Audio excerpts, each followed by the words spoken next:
কি সত্যি কথা?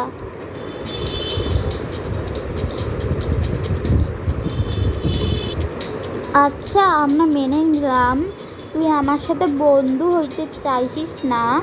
আমরা চাইলে তোকে দলে রাখতে পারি, কারণ আমরা তোর কষ্ট দেখতে পাচ্ছিলাম না। আমরা একসময় অনেক ভালো বন্ধু ছিলাম, এজন্য তোর প্রতি আমাদের মায়া সৃষ্টি হয়েছে।